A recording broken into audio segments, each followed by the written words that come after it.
What's that? Oh, I've just got to clean up my desktop. I can't find it. Hangouts. Whoa. Hangouts on air is going away later this year. So what are we going to do? I don't know. I'm going to go to the bathroom. You do that before we start. Yeah. I don't know. Yeah, I heard about Quick that. stream. So how are you going to do live broadcasts now? Well, you probably just have to do it another way because you can click on live from YouTube, can't you? Right from YouTube, go live. Yeah, but just be a different. I don't understand that. I don't understand what they're doing. But hey, I mean, we could always go back to pre-recording the show and having it up on Sunday nights. I hope I'm not actually live. You are live. No, I mean on my channel. Okay, so it's just a new format. It's a little easier to use, but I don't know if you can invite people in though. Huh? We'll have to find out. Huh. We'll have to find out what we need to do. Live streamings and feedback. Yeah, that's gonna be interesting. Huh. Steve. Manage. Maybe it's under the Manage tab. The Manage tab? No, it's not under the Manage tab. Oh. People and blogs and create stream. But how do you invite people? That's what we're going to have to figure out. How do you invite people? There are better streaming services. Like if you use OBS, you can do your like a pure.in or you can stream a regular Google Hangout that way too. Well, we can, and we can, do it like we used to do it. We could. So, I mean, that's not an issue. So, would be more consistent, right? The time of day that we upload. Yeah, I mean, probably if we did, because we could probably schedule it a little differently. But I like the live. Yeah, it'll if it goes away, it'll kind of be me. I'm sure they have something to replace it. It doesn't make any sense though, but everything Google Hangouts. Yeah, we'll have to figure it out. There's gotta be something.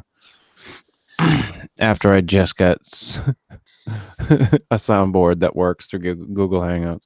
Yeah, but that should work through other. Yeah, through other applications as well. I know it'll work with OBS if we have to go that route. Yeah.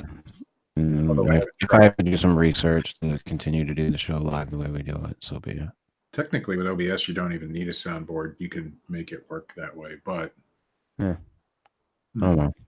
All right, are we ready to start this thing? Is Matt back from taking a piss? It's still tinkling. He's still tinkling? Yeah. Tinkle, tinkle? There was a sign in the bathroom when I was a kid at one of the convenience stores.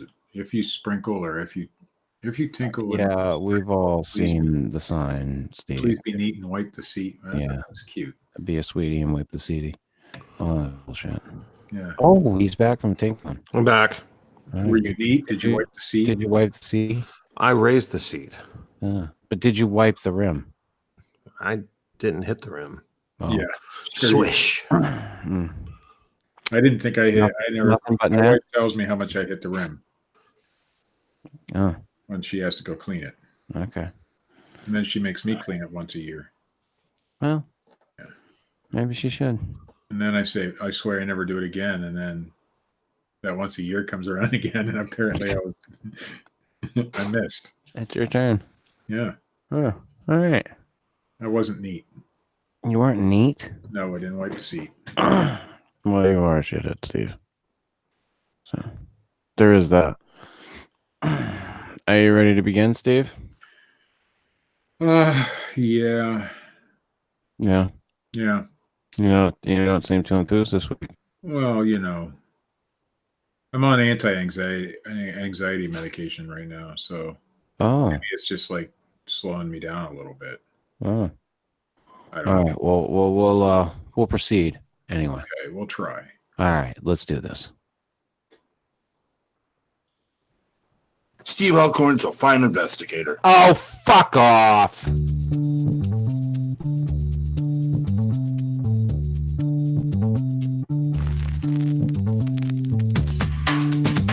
This is the Fortean Slip with your host, Chris York. I don't I don't need porn, Chris. I have a good woman. Listen, I have a good woman. I still watch porn. Co-host Steve Alcorn. You are the top shit in Bigfoot if you get the invitation. Oh, are I've you? got the invitation 2 years in a row now, Chris.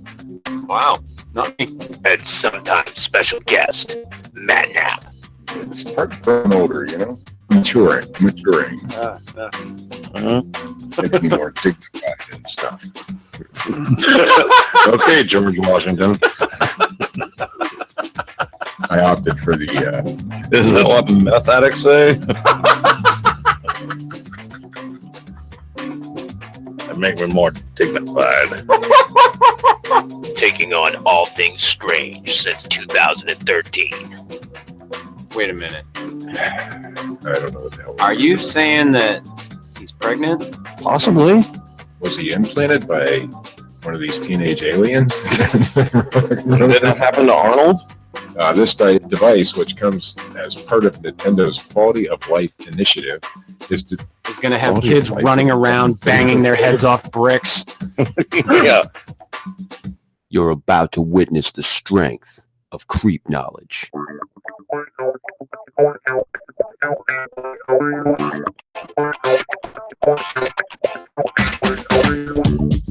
Good evening and welcome to the Fortean Slip. This is episode.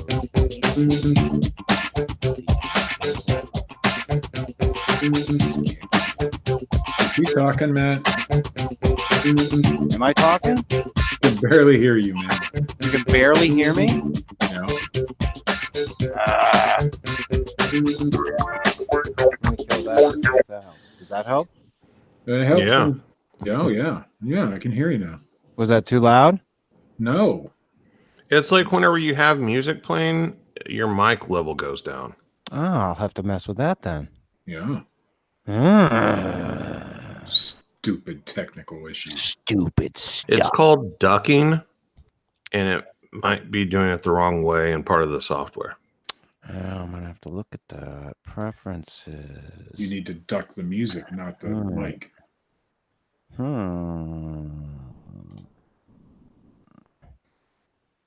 don't know if it's doing that or not. It's under reduced volume of other applications. It says no, that I do not have. That's interesting. I'm going to have to look into that more. Anyhow, this is the 40th Slip, episode 82, the Amityville Horror. Oh, excuse me. Happy Father's Day, everybody. Happy Father's Day. Ra-cha-cha. Hey, I did 2 for 3 this year for Father's Day. 2 out of Wow. 2 out of 3 of my children actually wished me a happy Father's Day. Oh, Huh? I was thinking something entirely different. No, don't think, Matt. Oh, whoa. Well, that's better than the offer that I usually get. Yeah. I'm just saying. I did pretty good for a guy that just has stepkids and dogs. Yeah. I actually got a card and some snacks. Ooh, the snacks are better than the card. My son, at one point this morning, before he went home, said, "Oh yeah, Happy Father's Day." Hey, that's all That's good. Yes. That's a win. Yeah. At 15, that's good. That's wonderful. That's pretty awesome. But yeah, we watched the Shining last night. An excellent Father's Day film. Oh, absolutely. I mean, nothing said "I love you, son" like watching Jack Nicholson try to tear at his kid and wife with an axe Yeah. and a baseball bat. Wendy, light of my life. I can completely relate to that character, though. You didn't let me finish. I'm not gonna hurt you. I'm just gonna bash your fucking brains in. When I've got the headphones on and the mic in front of me, I'm recording. How about you just don't come in the room?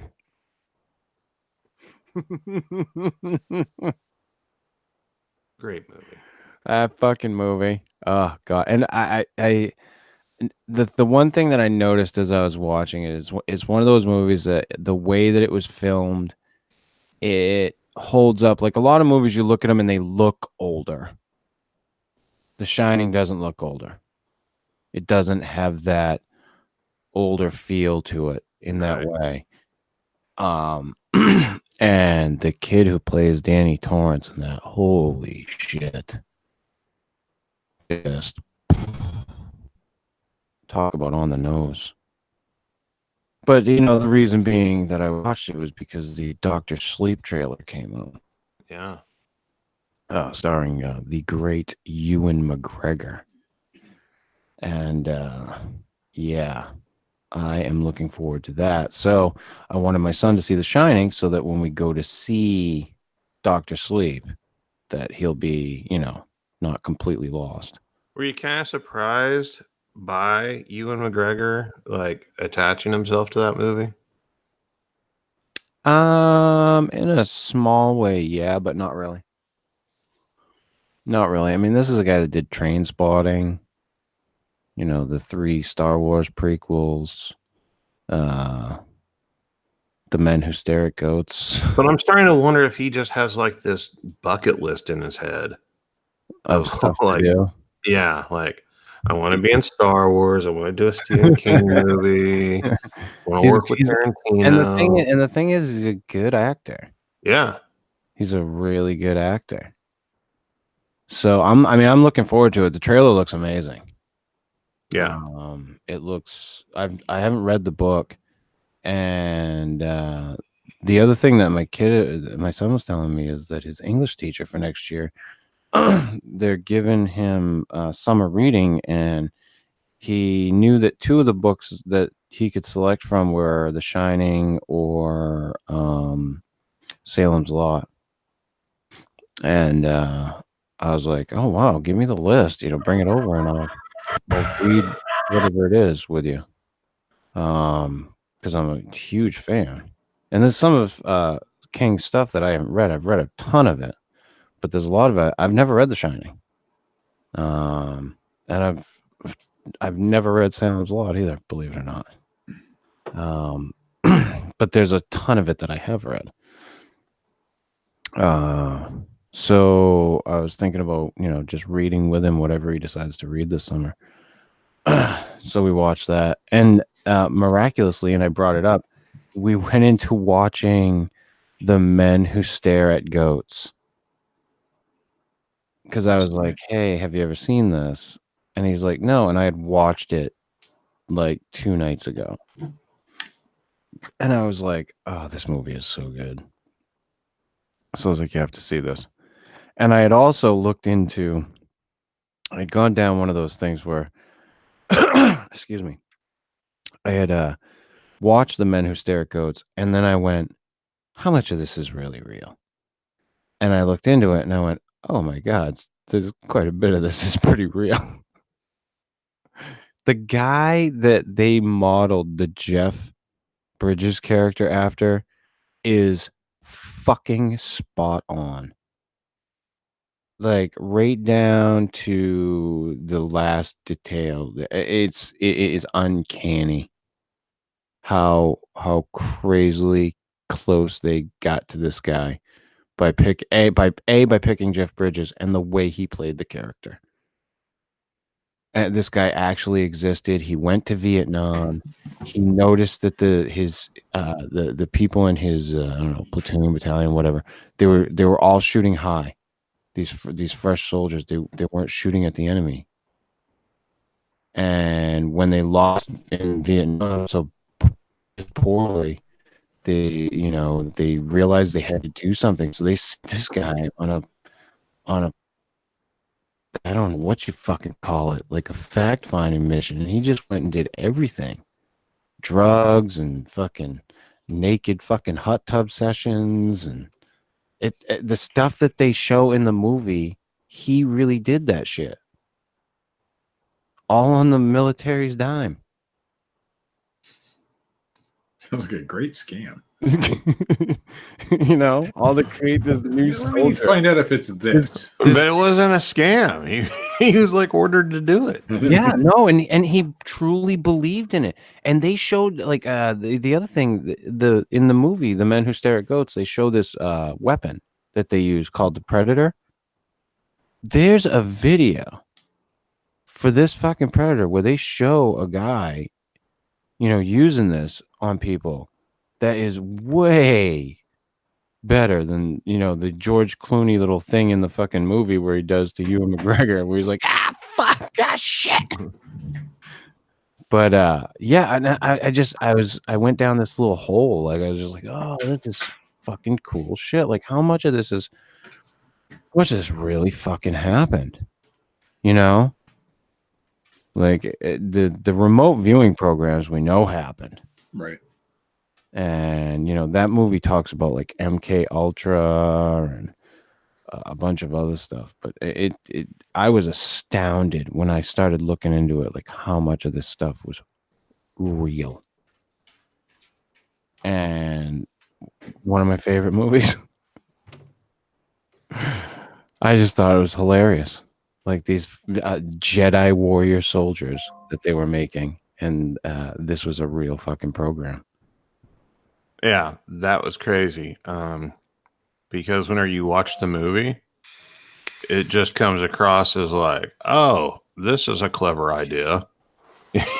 Like, right, but this is a cool premise for a movie. Right. And then you're like, wait, this is real. The interesting thing about it, though, is at the beginning of the movie, they say to you, after the guy, the guy from Avatar, the fucking evil guy from Avatar, I'll call him the evil guy, not the fucking Giovanni Ribisi character, the other guy, the general. He tries to run through the wall and fucking slams into the wall, lands on the floor, and then they black out the screen and it says, "More of this is true than you would believe." And then it goes into the movie. Yeah.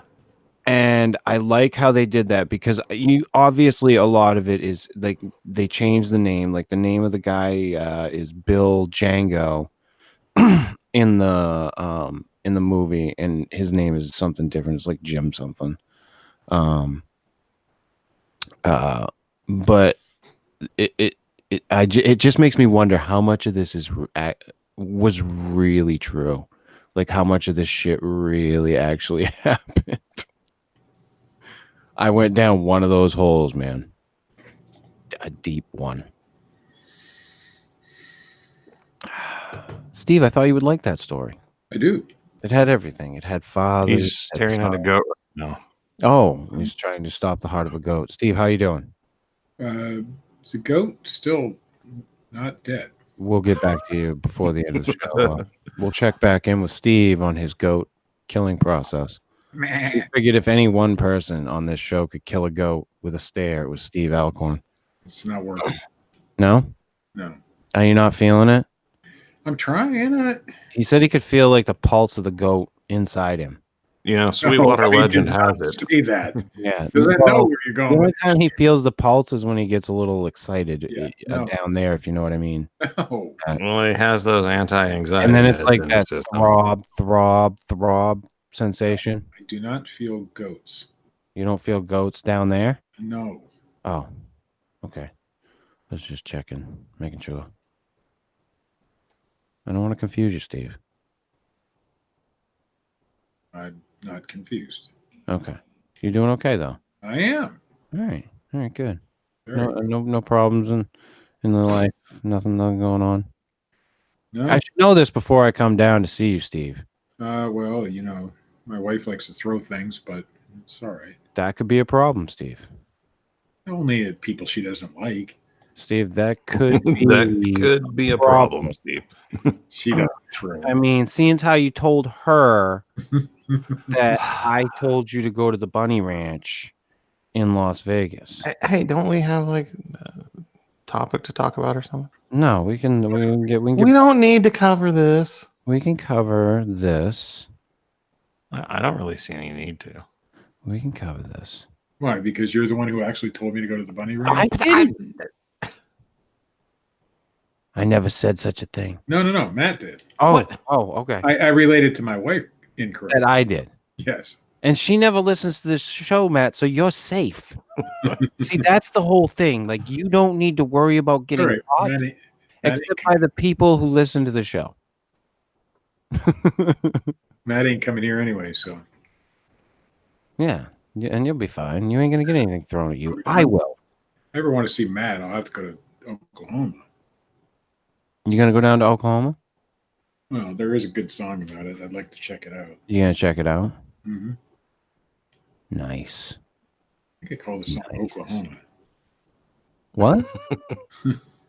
Oklahoma. I don't know the song. I'm gonna have to go to Oklahoma to learn it. Hmm. I see. Sounds like a lovely place, Oklahoma? despite the tornadoes and shit. Like, you're not familiar with the songs Tulsa Time and Okie from Muskogee? Oh, yeah, Come on, of Steve. course. I know you. But of course I know those songs. Who doesn't? Well, guess what? I'm living on An Tulsa. old-timey guy. It's where I'm from. Yeah, been there actually. Lovely people. Oklahoma? I've been to Tulsa. See, he's been here and didn't even visit You've me. been to Tulsa? Like, while Matt, you've known Matt? No, All right, because if you did it while you've known Matt and you didn't stop back him, in I would call you an asshole. 1989. If I was Richard Allen, I'd call you a cunt. Yeah, in '89, I was collecting baseball cards. Oh, see? So was I. That's pretty much all I was doing in 1989. That was a long Pretty much all I was doing in 1989. Video games and baseball cards. Oh, I didn't. Right. I didn't have any video games. That's Just right. baseball. We do have something else to talk about, gentlemen. We do? Oh, now you want to talk about it. Yes, I do. What Yes. are we talking about? I think now is the perfect time before we get into the topic. The producer. Oh, Dun dun dun. We need theme music for the producer. We do. I'll have to go search, and YouTube has like this plethora of music. wait, they have a song that goes well with the producer. Do they? Something about being gay and What? yeah, it was a great song. What is your problem? I don't know. It's catchy. That's all I know. We don't need any homophobic slurs, Steve. we don't need Public any- Slur. It's a great song, and it's part of the movie and play. And that's it. Yeah, Okay. I'm trying to remember what the what the words are, but I think that should be our theme song for this thing. I think we so I think we need to decide like the rules for the producer. There's rules. Yeah, we're gonna have rules. Like we gotta have submissions. So we can I think you got to explain the program prior to explaining the rules. well explain the the contest or whatever. producer. I'm getting there, Steve. Okay. Getting there. So we've decided, much like in the reality show style, and without all the glitz and glamour and bullshit, we will do for the show and our own amusement the contest for the next producer of the Fortean Slip, and we will call it the producer. Now we hemmed and hawed about how we were going to do this. This is the brainchild of Matt and myself. I was involved in this, though, a little bit. A little bit, not much though, Steve. You see, too many cooks. Yeah. You know what I'm saying, Bob? No, you couldn't keep it gay. I got it. I figured it out. What?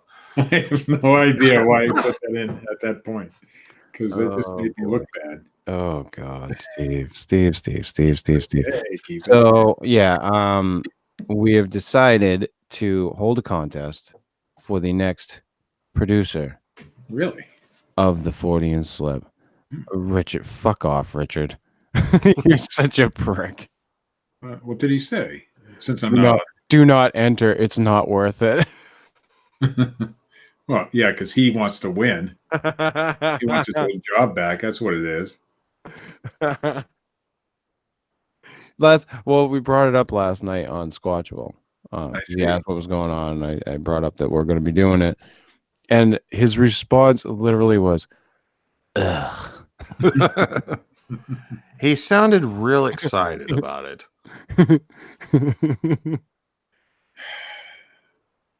I can't imagine why. But at the same time, he said that it was a lot of fun when he was doing it, and that it would be a cool thing for somebody to do. All right. But so yes, if you would like to be the next producer of the Fortean Slip, you can. We need to figure out how this is going to work, gentlemen. And I figured, Well, we need somebody. We don't do anything really behind the scenes. We do pretty much everything transparently. So I figured we'd just do it on air. Okay. Yeah, and it needs to be somebody who's willing to come on the show. Well, that would be a plus. It would be yeah. I mean, obviously, we'd be willing to work with. We understand that people have lives and things are going to happen, but somebody that can commit to Sunday nights. Maybe have some flexibility there. There'll be sometimes we'll have to switch around. But Will help come up with topics. Yep. That's a good idea. Need to help come up with topics. Maybe get us some information during the show about stuff. So we don't have to have like those moments where Steve's like, I'll Google it. Yeah, or let me look on Wikipedia. You mean somebody else is going to Google it now? Yeah. Right. Yeah. Well, that takes a lot of weight off my shoulders. Well, you do have the news to worry about. Yes. Which is right in front of you, by the way. So I'm thinking. We could do this American Idol style. Get everybody up on a stage and live. And I think an important quality is someone who has a good grasp on humor. Well, yeah. And can take a joke and yes. I mean, you hear we beat the things we say. So yeah. Yeah, have a little bit of a backbone and be able to dish it out too. Yeah. So, I'm trying to decide how we should do this. Well, I think we should have like audition tapes. I think so. I think that's the way to go. Like a video. Yeah, like a little short video bio thing, like who you are, why you want to be the producer. Should we make them showcase their? We should have a talent show type thing, a talent contest. American Idol. All right, so this is how we're gonna do it. I already got it. I got it. And so you have to, and anybody can do this with their fucking goddamn smartphone. This would be very easy to do. Take a video of yourself. Yeah. You introduce yourself, who you are. You don't have to say where you're from. Like, obviously. I mean, maybe like the state that you're from. You don't have to like pinpoint your exact location. Be as anonymous as you want. What's that? They can be as anonymous as they want. Yeah. But we need to know who they are and how to get a hold of them. Right. We don't need to be able to get a hold of you in that way. We're gonna know who you are. I mean, we should be able to know how to get in touch with you. Right. And then you need to showcase off a talent. And that talent can be anything. Anything. Not anything. Something that you can do. Anything. Steve. I'm open for anything. Anything? Yeah. Anything. We're not going to air their videos. Oh, we should. No. No. We can talk about them. And I think we should look them over. What's the word I'm looking for? Like we should look them over together. Yeah. We shouldn't look them over like separately. Right. Like we can meet up, before the show each week or whatever and look at the videos. Right. But I'm thinking we should do this like pretty fast. Well, if there's any way it could happen where you could announce the winner At Steve's house? Oh, that would work. Ooh. Yeah. So Ooh. when is that? The 19th of July? No. No. Steve, when are you ever going to understand how things work? I can't remember what I ate. We do the show on Sunday nights, right? Okay, Sunday night. Okay, so when is the 19th of July? I have no idea. Let me look. Okay, all right. That's That's why we need a freaking Huh? because This is why we need a producer. Yeah. 19th is a Friday. Steve needs a So- fucking assistant. 19th is a what, Steve? A Friday. Oh, a Friday. Okay. So, when do you think, if we were doing the show on a Sunday night, that I would be coming to see you? The 31st. Well, we have two possibilities: the 21st or the 14th. Because you could either come here the week before or stay. Yeah. He ain't staying at my house. Yeah. Steve, it will be the 21st, my friend. Okay, that's what you told me. I remember now. Yeah. Holy shit. I got you.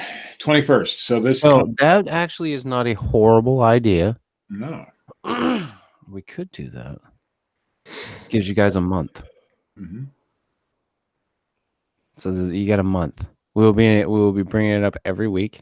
I think that's plenty of time. Anyone can apply. Anyone. Yeah. Anyone. Of course. We will also have to do. I think I will do this because to ask you guys to have to do this will probably be a little bit much because getting together is. Well, I mean, No. it is your show. Yeah, and exactly. So there'll have to be some type of other interview process. So I'll have to be able to get Right. This should just be round one. Yeah. So You got to weed them out. trying to think of which way would be the best way to have you guys get in touch with me. Well, if they're sending you video clips, it probably needs to be like, it depends on how long the video is, you know? Yeah. Yeah. I mean, you're talking Dropbox or email. Yeah. Or Google Drive. Yeah. Yeah. Yeah. So I'm thinking probably through Gmail. Throw it up there in the cloud somewhere. In the cloud? Find it. Well, Google Drive, as long as it's not too big, will condense it and send it where he can access it. Yeah. I will I'll put up the account underneath the video tonight for which one to send the videos to. And make sure that you message Chris at 3 or 4 in the a.m. in the morning, Yeah. and he will answer. He will. You will. What was that? You will. Wow. Okay. I mean, I am up sometimes at 3 or 4 in the morning. Just saying, make sure it's when he's not up. Oh, when I'm not up. Well, that's what a producer does. The producer just handles it on their own. Yeah, the producer handles it on their own, and then they bring it to your attention on the show, Steve. Oh. Yeah, the producer is not somebody who bugs the shit out of you constantly. I've already failed my audition then. Oh, yeah. Fuck. You are going to audition, aren't you? I just did. I think you should. No, I want to see the talent video. What do you think, Steve? I'll audition. Yeah. Sure. Can we air your audition video? Can we do it right That'll now? be the one. That'll be the one we do air. We don't have. You gonna turn on a camera or something? I could. All right. I'm game. Fucking yeah. You've got the camera. You've got the camera action. I don't have What's going to be your talent? I don't know. You don't know. Steve, you can you doing this will be the thing for other people. Sample. Yeah.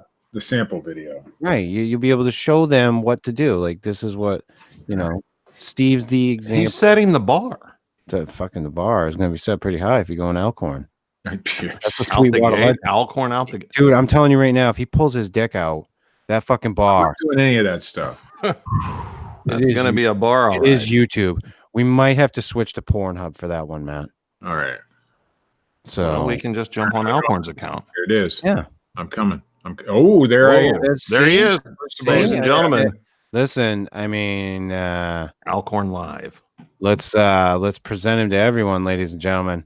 It's Steve Alcorn as we live and breathe. Look at all that Fortean slip artwork he has in the background there. And breast cancer awareness. And breast cancer awareness. Right. That is some Fortean slip artwork back on that wall. It's cryptids playing poker there. That's right. That's right. Some anal My probing. penis. Oh, That's right. Some That's anal right there. probing. Us as finger puppets for aliens above that. Holy shit.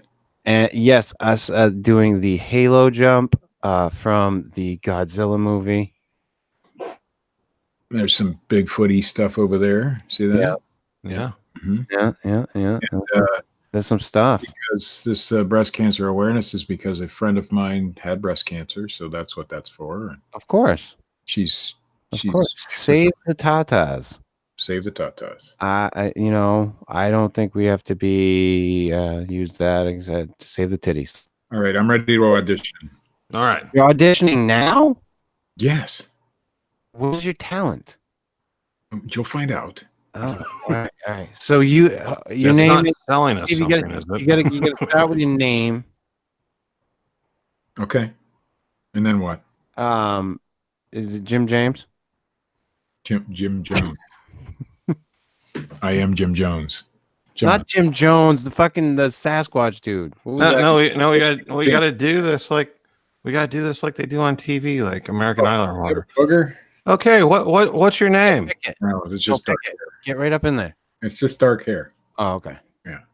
All right. So I'm always when I come on. What's your name and where are you from? yeah. Yeah. My name is Steve Alcorn. I'm from. Wait. Let me start over. See, that's how I expect the auditions to It's go. a no from me. My name is Steve Alcorn. I hail from the great city of Conneaut, Ohio. Rubbish. Is that better?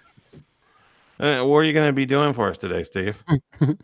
Well, see, they're not going to get questions. They're just going to do this on the fly. But you're doing it live, so you're getting the questions All right. What am I going to and do? the feedback immediately, Uh, if not sooner. my talent is being an awesome reseller on eBay and Amazon. Is that good? You have to be able to display your fucking talent. I'll display it. I mean, I can do a screen share of my sales. This isn't working. How did I know this was going to work its way into a sales pitch from Steve? This isn't working out so well. Talent video, Steve, Steve, not promotional video. All right, ready? I'll do a talent. I'll sing. All right. I don't sing, but I'm going to try. I heard you can sing. Well, You can? Yeah, that's what I heard. From People say Alcorn's quite the crooner. I am okay. He's well, a crooner. That's what they say in Sweetwater. I'm ready. Hold on. He's a legend. I've seen people do this, so it must help. They hear this sound, Matt. See, I think we should have video on every show. But ready? You go, Steve. Keep it gay, keep it gay, keep it gay. Is that right? Is that good? It's the producers. You can go ahead and turn your camera off now, Steve. Did I win? Well, you set We'll the let you bar. know. I just hope nobody trips over it. Steve, buddy, we'll How We'll do let I you know. present? Okay, there I did. Okay, good. yeah, we'll let you know, Steve, how you did. Yeah, we'll be in touch. Well, that is my audition. I think I have a very good chance of winning the whole contest. If it ended right now, yes. Yeah. Listen, you're our only submission so far. So, folks, that's what you got to do. I mean, No, it's not. No. If you get on and say keep it gay, keep it gay, keep it gay, you're not gonna be in the running. We're doing like the 1950s sailor fist pump. Yeah. Oh, I'm not on the camera. I'm still doing the fist pump. Are you? Yeah, I did. You still doing it? Are you like? No, I'm not doing it now. Oh, I thought you were starting like a gay pride parade in your town. No, I like the song. It's catchy. Oh. All right. And we're doing the producers. So No, we aren't doing the producers, Steve. What the fuck is wrong with you? That's the whole point. Oh my Uh, I was auditioning for the producers. No, I think it fit right in. I want Will Ferrell's part. no, Steve. what? Not what we're doing. He did such a good job at being a Nazi. What are you trying to do? He has a serious problem. And when I say I serious, think he's trying to bring the show down. he sabotages things, Matt, on purpose. He has a problem.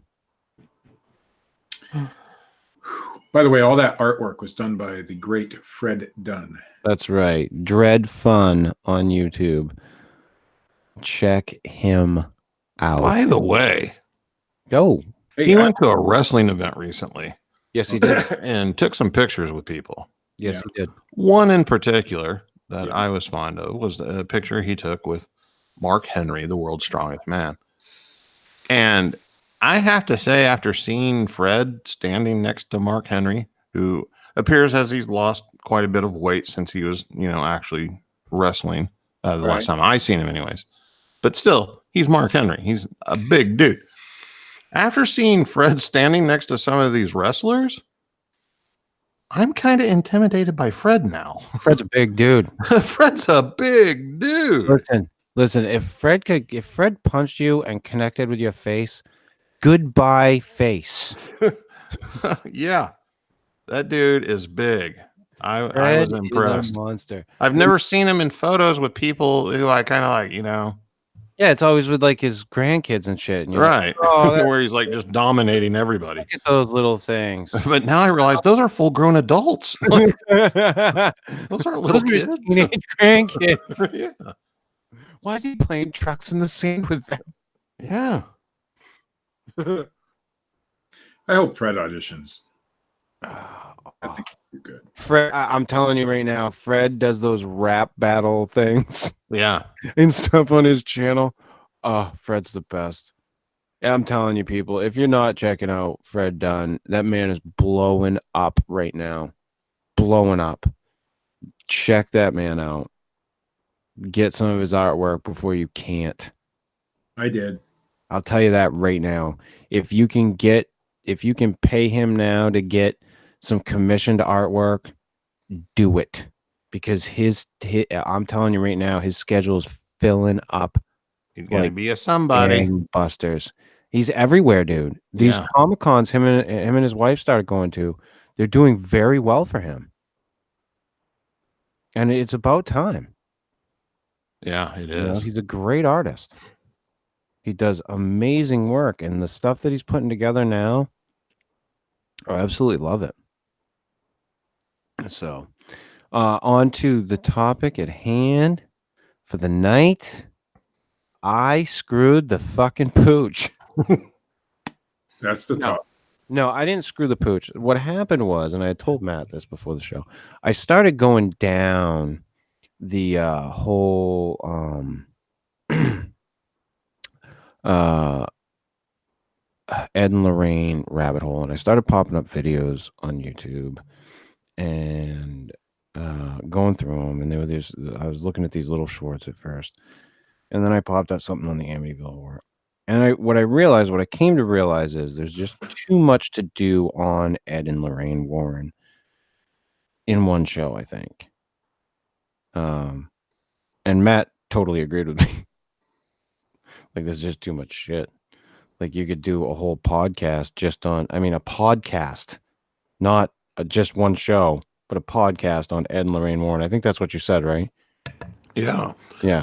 I think I read in one of the articles that they claim, I don't know who would know the official count, but like 10,000 cases, over 10,000 cases. Yeah, that they claim. And, but if you just did the famous ones, mm-hmm. you could still have an entire podcast show about them. Yeah, it's crazy how much there is. So I started looking in, and I'd looked at the Amityville horror case before. Excuse me. I read the book by, I believe it's Jay Anson, back when I was a teenager, and it's one of the first books that scared the shit out of me. It was that and It by Stephen King. Scared the shit right out of me. And yeah, I just went down the whole. I think I read that whole book in like a day or two. I plowed through it. I think I was like doing one of those, either I was sick, home from school, or I was pretending I was sick and home from school. One of the two. So I finished it in like a day or two, and it was one of those stories that fascinated me. And you dig a little deeper into the story and you find out more shit. And then you have other people who claim that it was a bunch of bullshit. And you have other people that say, well, they didn't really gain all that much from it. So what was the payoff? Right. What was the payoff? So the story is as such. The story, let me pop up some information. I just need guideline information. Nothing. I don't need to have the whole story told to me. I'm looking for the address of, why did I just type Google into fucking Google? See, that's why we need a producer. Yeah, exactly. Steve, look at you go. See? Look at you go, Bob. Look at you go. So, so as the story goes, on November 13th, 1974, Ronald DeFeo Jr. shot and killed 6 members of his family at 112 Ocean Avenue, the infamous Amityville house. And there's been all kinds of different other theories about this, that there's one theory, and he supposedly at one time said this, although they say he was one of these fucking insane liars, like he lied all the time. I don't know how much truth there is to that, but that his sister, Dawn, had actually killed everyone in the house, and he found out and killed her, and then told everybody that he did it because he didn't want everybody knowing this. But I don't. There's a lot of bullshit. But anyway, 6 members of the DeFeo family were shot in that house, all in their beds, all face down. And the interesting thing about this murder is he did this with, I believe it was a shotgun. Does it say here? It does not say on this page. But there was no silencer of any kind. There was nothing done to, make the sounds of the shots lessened.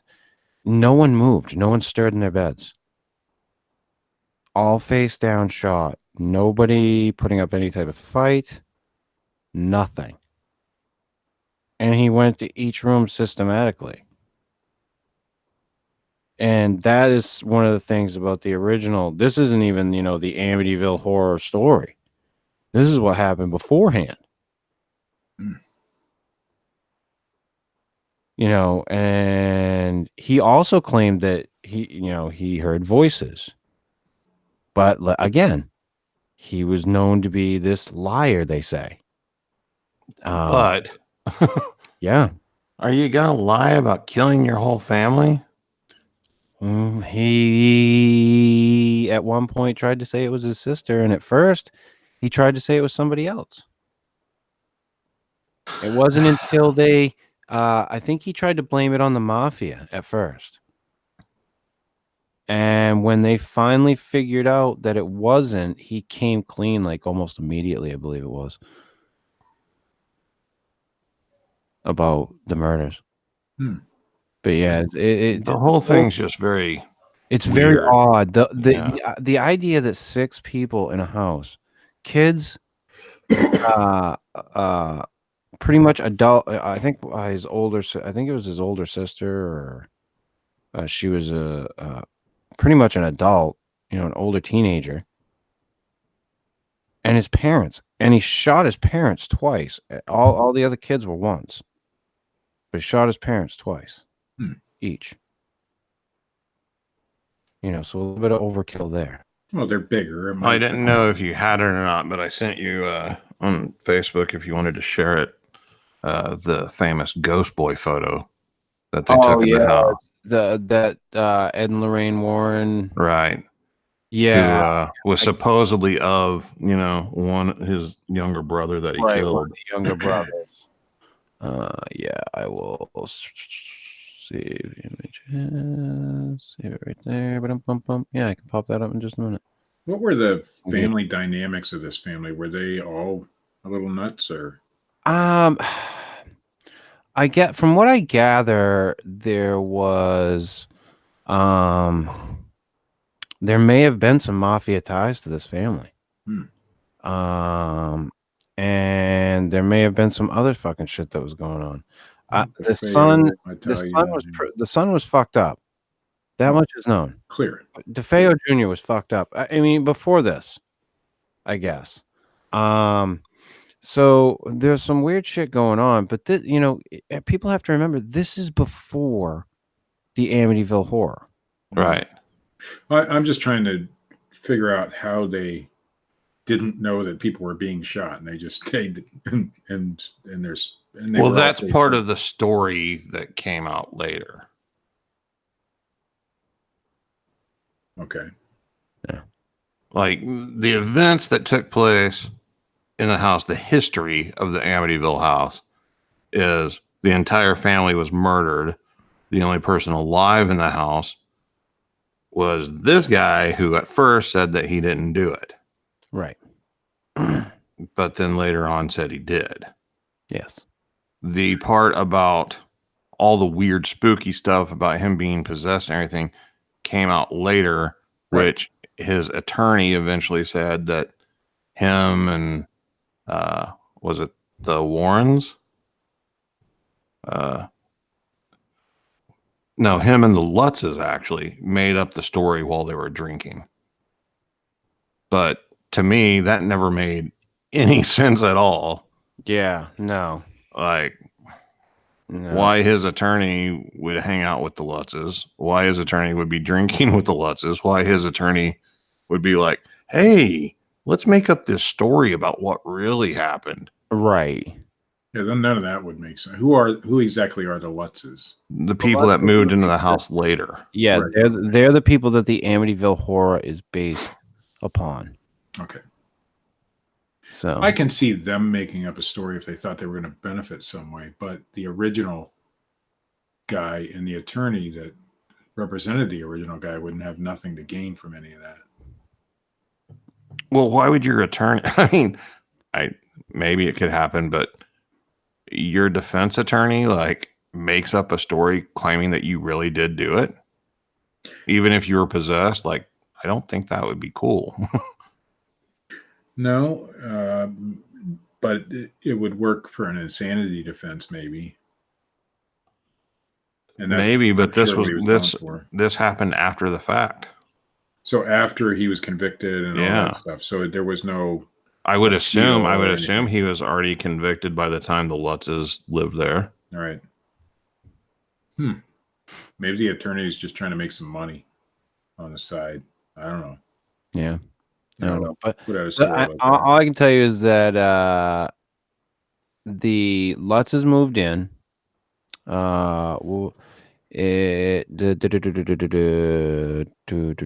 Okay, this is talking about the book. Poorly based on a true story, describes a house at 112 Ocean Avenue as remaining empty for 13 months after the DeFeo murders.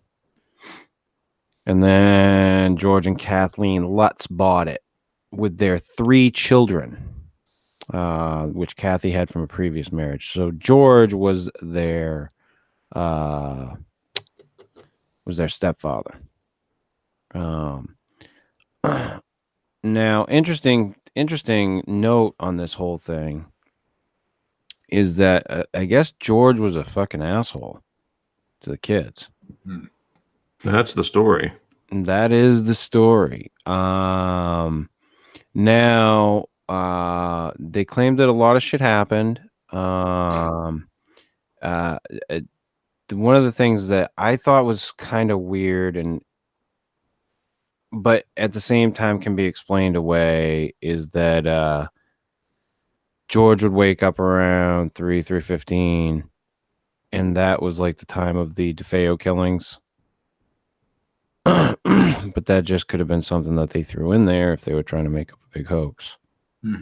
Of course, anyone who knows anything about the movie knows about the flies in the house. The problem with the flies. Supposedly the wife had dreams about the Lutz murder. I mean the DeFeo murders. I don't know how much, like I said, again, this is all stuff that's, relayed. Dun, dun, dun, dun, dun. Some of that can be explained away. I'm sure. Jody. Here's the thing that fucking creeped me out about the fucking Amityville horror was Jody, the fucking demonic pig creature. Oh. With the glowing red eyes. And supposedly they found hoof prints out in the snow. And I want to say they found them on the roof. Did that happen too? Was this like one of those fucking Jersey Devil type situations? No, just outside in the snow, it seems. Yeah, like all this strange shit happened. Like the priest that had the issue where he went into the house and he thought it was cold, extremely cold, and then he had a really bad feeling. Supposedly in the movie, they overblowed it to something says "get out." So I mean, it's an interesting story that a lot of shit happened. The kids supposedly saw this fucking demonic pig creature. They remember seeing the door to the boathouse opening and slamming and opening and slamming.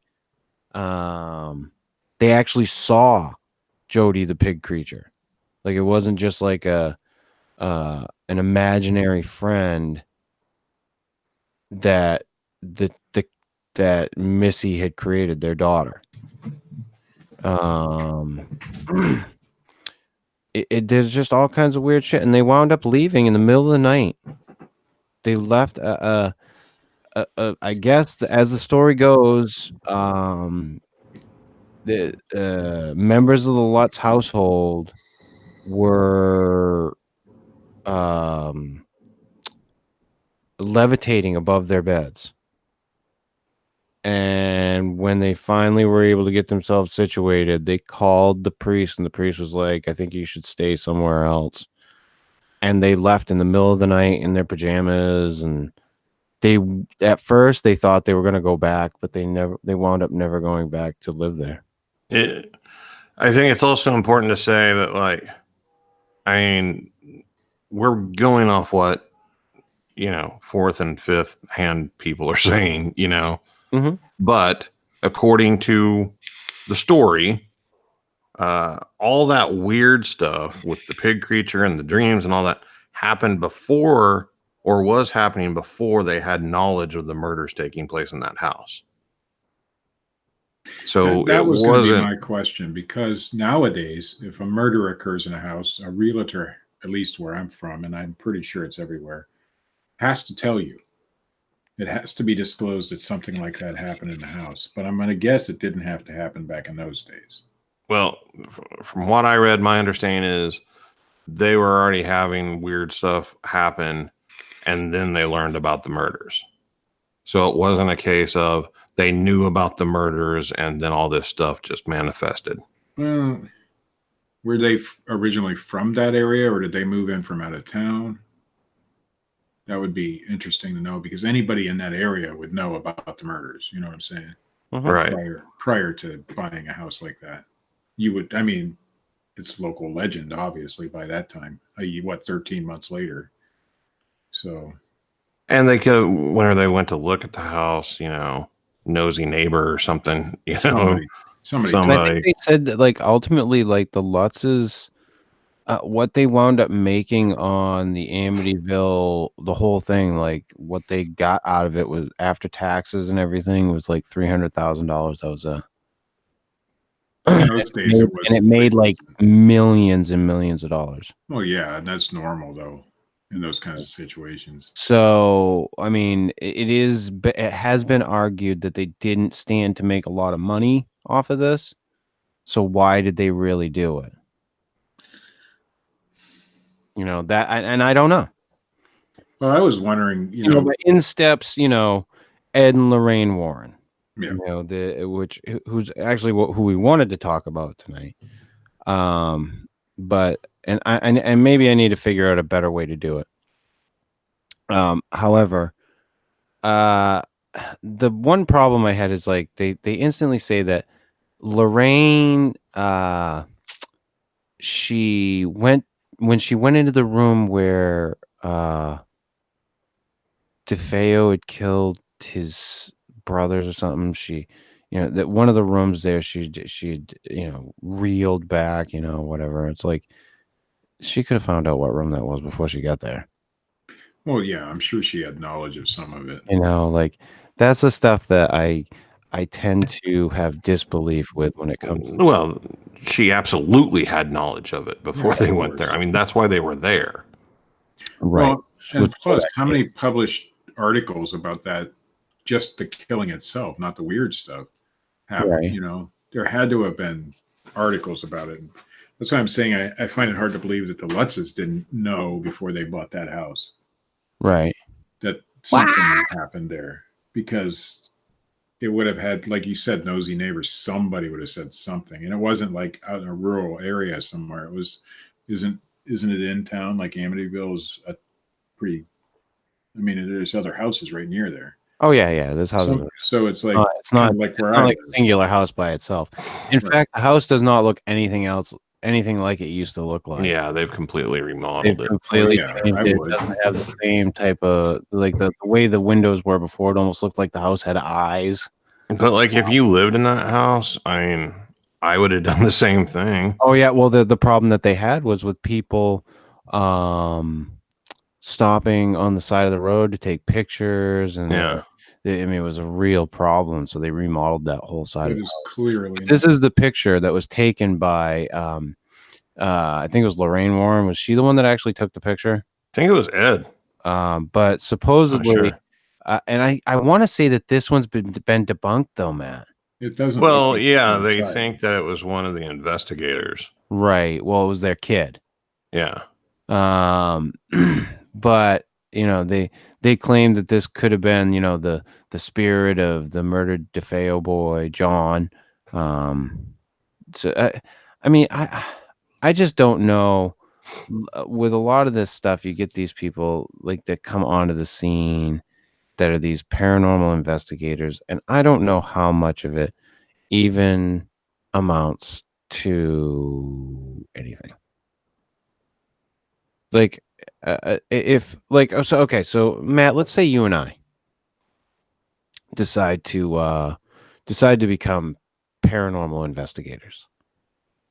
But we're gonna go in and we're gonna just, like, look at things scientifically and just try to come up with, like, an answer for people. Right. Like something that makes sense. That, I think, is like, if you could go in and say, oh well, listen, there's you get this issue with the, some creaking going on here with your foundation or whatever that's probably causing some stuff or whatever, whatever the case may be. I tend to like that sort of thing more. Like something where, okay, this is the stuff we can rule out. Right. Where you go in to debunk the stuff first. Right. And see what's left after. But you still do it with an open mind. Right. That I could buy. But the way that a lot of these paranormal investigators work is they go in, already with the belief that there's something there. You know, they don't go in with this open mind of, you know, something weird could be going on here.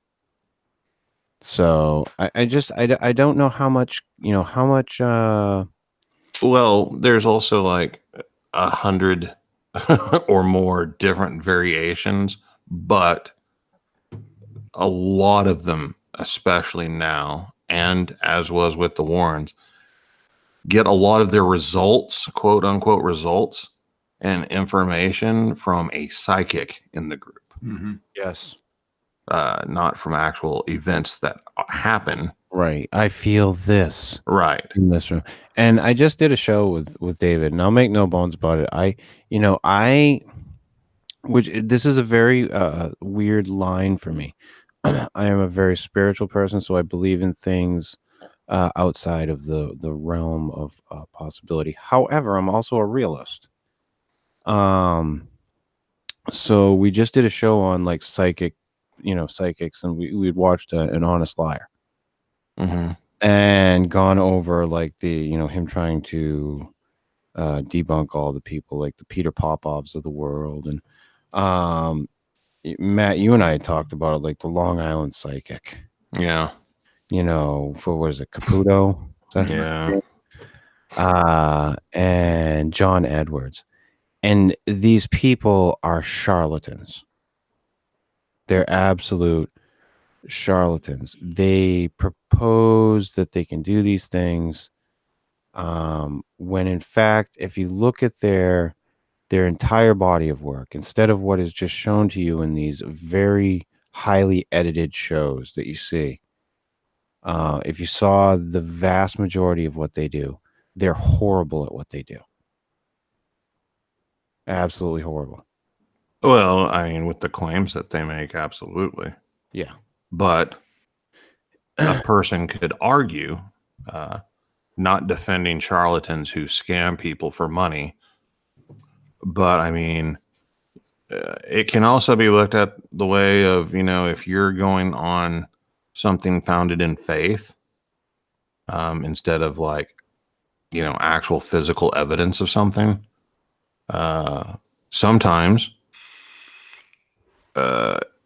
you end up helping the people. Well, see, and I think a lot of that's false though. When it comes to those people, I think it's very false. And Well, I mean, if a person is like wanting proof that, yeah, but if you're giving them false proof, if you're not the real thing, but and you're what giving them difference does bullshit. it make if they believe it and they feel better? Nah, see, I tend to agree with the amazing Randy on that. It doesn't matter. It's the fact. It's the responsibility, Matt. It's the responsibility of being that person. And doing those things and deceiving those people. It's deception. If you're deceiving them. And that's what I'm right. saying. I'm not defending the charlatans and the scammers. Some people really do believe, whether they do or not, I don't know, that they have these abilities. And they're not charging people or anything. Right. But I think those people can also do sometimes more harm than good too. Yeah, absolutely. It's a fine line for me. It's a severely fine line, because I find that a lot of these psychics, they're charlatans. They're full of shit. I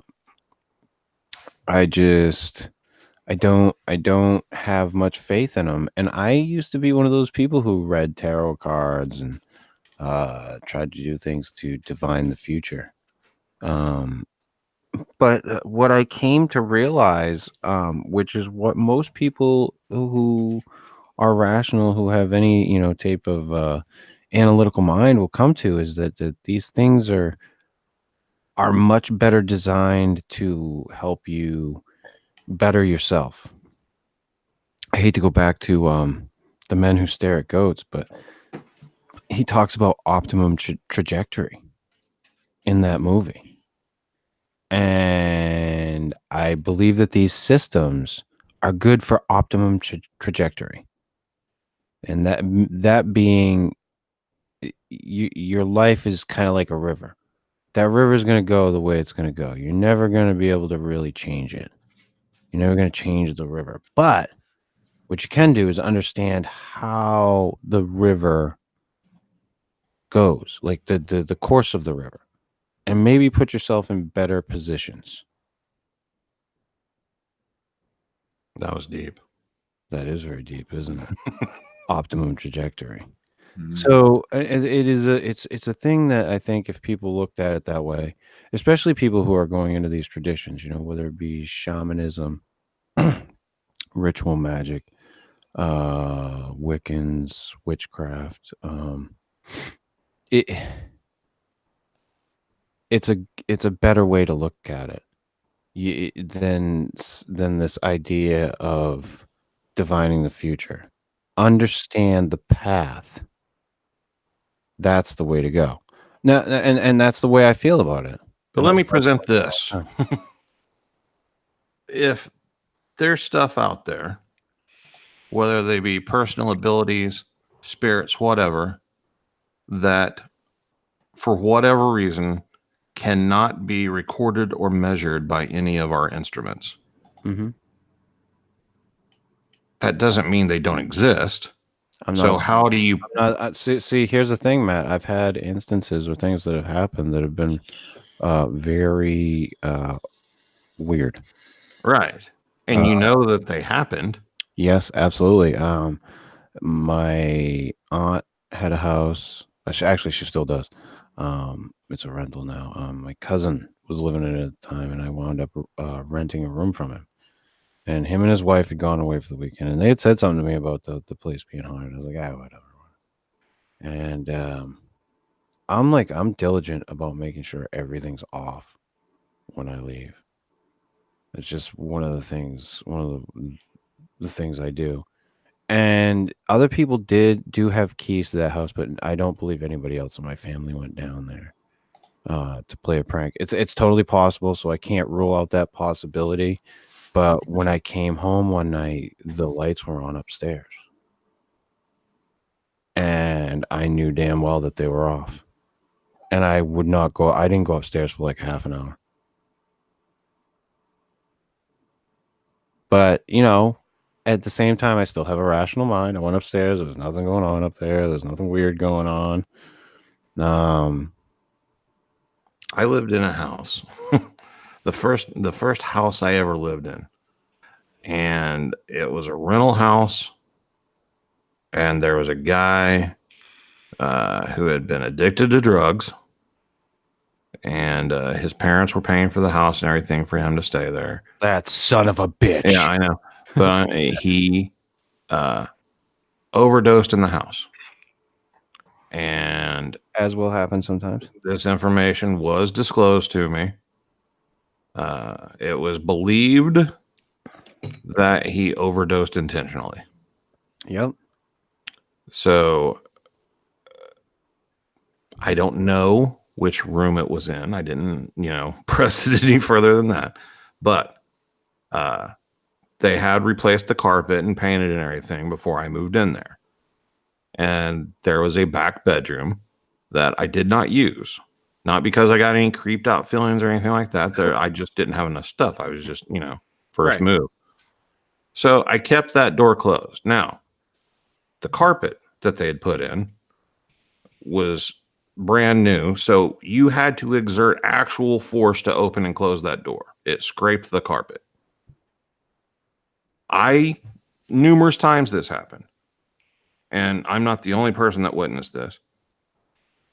I would go into the bathroom, which was right next to that door.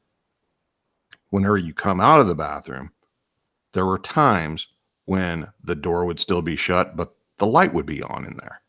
Like the actual light with the light switch.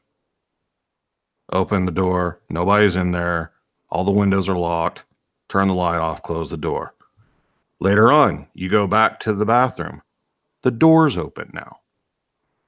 It would open and close by itself. The light would come on and on by itself. And there was never any pattern to it or anything. And then there was also a back door to the house that had a deadbolt latch and a doorknob latch. And there were numerous times, once again, both of those locks would be done. And I would be sitting in the living room watching TV or something. And I would hear that door open and I'd go back there and it'd be standing wide open.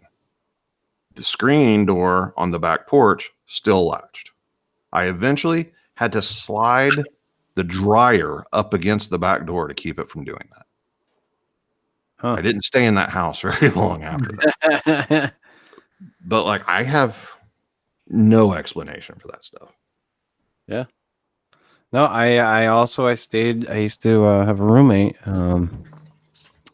I rented a room from him, and when I first moved in, I had the side bedroom. And then when our other roommate moved out, I got the back bedroom. And I'll never forget. And it was one of those things I was like, oh god damn it, I should have known, because I knew long before I'd moved into that friggin' room. And I started seeing like this. I never like caught an actual where it was like it was clear, but I would see images of this figure in the mirror, because there's this huge mirror on the wall in the room, and it wasn't me that I was seeing in the mirror, but it was a female. And I would keep saying, and I kept saying, that's fucked up. I just, but I'd deal with it, whatever. I would see it or do whatever. And one day I was talking with my old roommate, and I said, yeah, I noticed this friggin', I see this woman in the mirror. And he goes, that's probably Mom. And I'm like, oh, fuck, that's right. She died in that room. Because his mother had stomach cancer. And she had died in that back bedroom. Like, because she did not want to go to the hospital. She wanted to stay at home. And she died right there in the room that I lived in. And I was like, oh, fuck, that's right. But, I mean, was it a trick of the eyes? Was it because I knew about that story and subconsciously I put it in my own head? Which is all very possible. It's not improbable that I did that in my subconscious. But that's some weird shit. So I believe in the strange. I just have this problem with the chicanery and the charlatans and the bullshit, because I've seen it firsthand. I've seen people bullshit other people. Anytime you get a subject matter such as ghosts and that sort of thing. Well, I've seen it when it comes to this idea of being psychic, and I've seen any of those people will take advantage of that. Yeah, because you can't prove any of it. And at the time, I mean, this was much more common back during that period of time. But the Warrens actually met each other when they were 16 years old. That's when they first got together. Yep. And Ed was convinced that he grew up in a haunted house. And Lorraine, told Ed, and just matter of factly stated that she was psychic. So 2 kids getting together, one's from a haunted house and one's psychic, and they get together in a relationship and all that stuff. Where else was it supposed to lead to? Oh, yeah. No, they were bound to investigate the paranormal, right? That's a no-brainer on that one, I think. So, I mean, I get it. I get why they were doing it. They were definitely opportunists, though. Yeah. I mean, they would invest, and it would always turn out that it was a paranormal event, regardless of Well, that's because, like Chris was saying, they always went in with just that preconceived notion that it is haunted, and they're going to go find out why. I mean, one of the interesting things that I read about is it seemed like every single case there was a demon involved. Mm-hmm. Yeah. And they went to demon or demonic or these entities. They were like, it's not ghosts. It's not your typical poltergeist. Right. You know, and I don't understand that either. Like they always went to those extremes. Well, because Ed was a self-proclaimed demonologist. Well, you know, if you I mean, can't be she's a the psychic. demonologist. He has to have a trick too. You know. Yeah, but was he a one-trick pony? That's what I want to know. Well, I believe so. I think they stayed committed to one another. He wasn't dual class. A little D&D reference for those of you out there. Yeah. Yeah, no, and once like I said, once I started looking into it, I was looking at videos of Ed and Lorraine Warren doing all these talks on all these different investigations. And it was a slew. It was a crazy amount of investigations. And I mean, I could sit there and be watching those videos for days. Yeah, well, that was one of the things that a lot of proponents of the Warrens point out is that they never made any money and they never charged anything, but yet they put out a ton of books. They were involved in consulting on numerous, movie projects and stuff, including the first Amityville. They put on seminars that packed the house. They made all kinds of television appearances. Like they were getting paid. Of course they were. Oh yeah, absolutely they were. Oh shit! Well, they didn't. Neither one of them had choked on my vape. What we would consider a real job outside of that, right? Right. So they had to have been getting paid. I mean, that's what I mean, they have that fucking museum with the Annabelle doll locked up. Right. The fucking Raggedy Ann doll. But like a lot of people talk about, well, they never got rich of it. Well, a lot of people are happy not being rich and just having their lives paid for without having to have like a real job that they go to. Yeah. And if you can do it, fucking power to you. That's what I say. Yeah. I mean, if you can go out there and tell people that you're a paranormal investigator and you can get people to pay you for that, power to you. Have fun explaining it to people what you do. But if you can do it and get people to pay you to do it, I am all for you doing it. I don't mean that writing books doesn't work. And I mean that in the way that I'm for you doing it if you're doing it in an honest and sincere way and you're trying to debunk things as well, that you're doing the method properly. You're not Right. fucking going there being like, oh, there's something strange. But see, that's another problem though, because a lot of these people, I mean, like if you contact a paranormal team to come to your house, it's because you believe it's haunted. Right. And if they come out there and do it that way and they're like, well, we've debunked this, and this, 99% of the time, the person's going to think they failed. They didn't help me. Yeah. They don't know what I'm experiencing. So like they want these people to come out and say, this house is cleansed and all that. Like that's what they're going for. Carol Ann, come into the light, Carol Ann. But usually in those situations, the ones that I've researched, after the house is cleansed, miraculously it comes back. Oh yeah.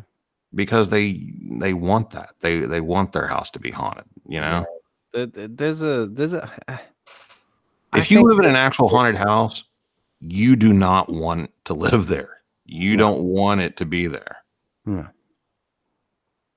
No, it's an issue. And the people are like, oh, it's cute. No, not really. Well, nobody calls the case. No. Nobody calls a skeptic to come out and investigate it. They call the believers because that's where they're going to get the action they expect. That they desire. Yeah.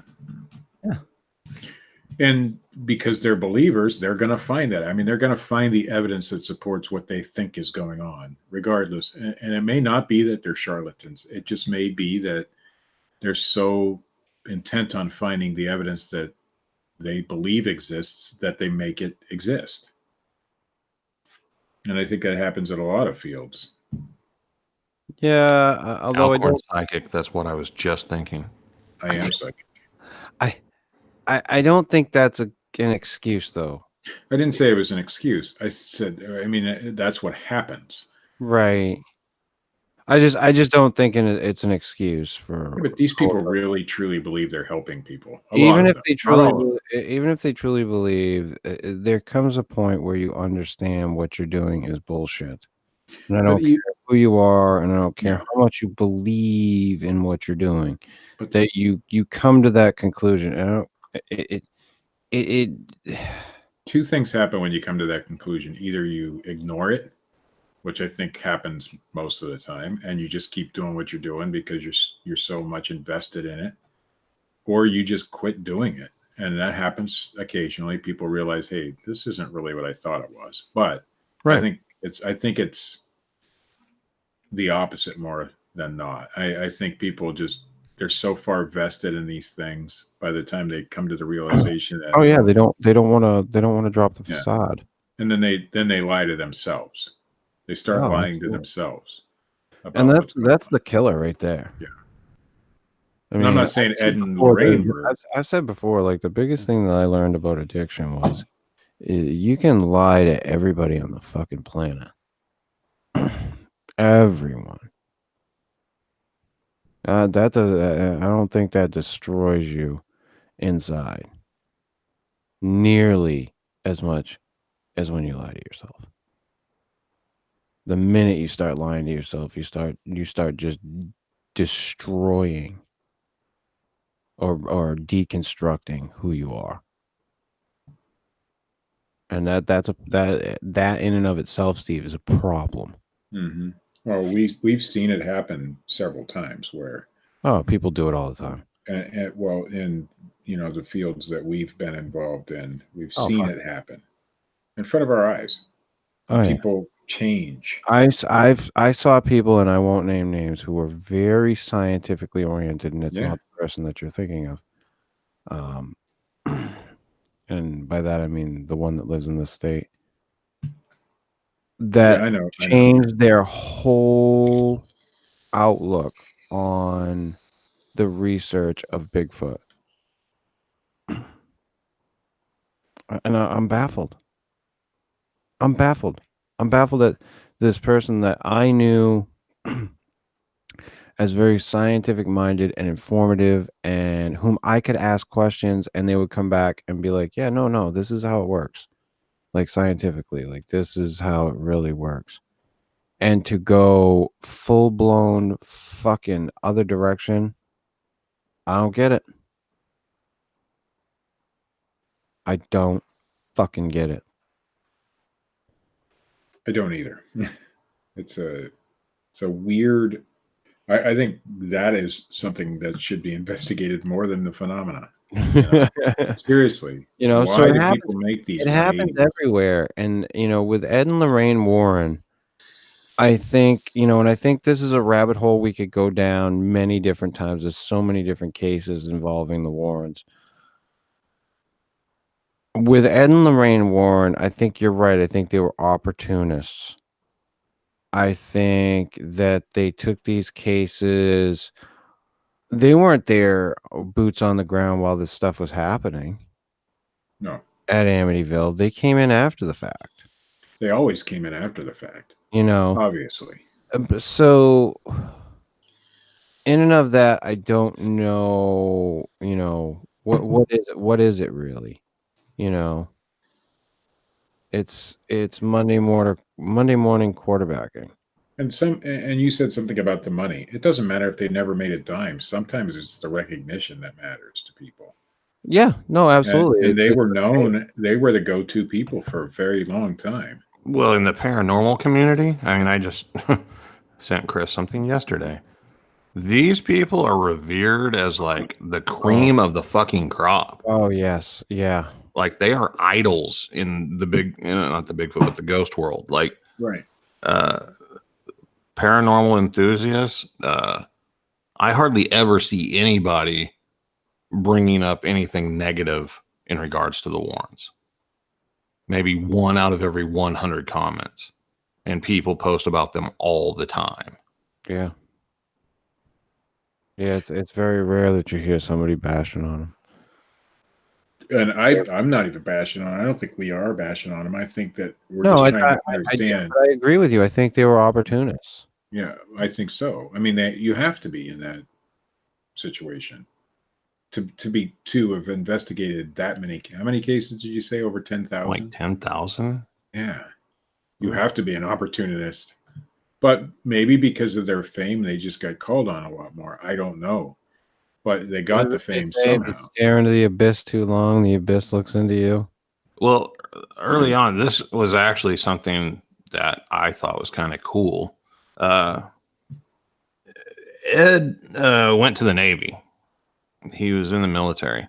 In the Navy. And after he got out, he ended up being a sheriff, I think, or a cop or something. But he wanted to be a painter. And he entered art school and he was being trained how to paint, and he like quit because he didn't like their teaching methods or whatever. But he would find out about a house that was supposedly haunted, and he would paint a picture of the house, and then they would go to the house and present the people with the painting to get their way in the house to investigate it. Damn, that's a good idea, actually. Like, it would be cool to have Brilliant. some of those paintings. That's brilliant. Right? But like, he did something artistic to, like, it's kind of like vacuum cleaner salesman will like give you like some paper towels or something to get inside and Yeah, I give the just happened demo to or paint your whatever. house. Is it really haunted? Yeah. I heard your house was haunted and I did a painting of it. We're paranormal investigators, me and my wife, and we were wondering if we could come in and look around. So he came bearing gifts to these people, Fucking which right. made them way more susceptible. I mean, to in the it. beginning. Yeah, well, but once the fame came, because at the time they were really the only people out there, I think, at least with recognition, who were doing this. Yeah. Well, when you think of paranormal investigators, you think of Ed and Lorraine Warren. Right. I don't think of another paranormal investigative team or any other paranormal investigators, period.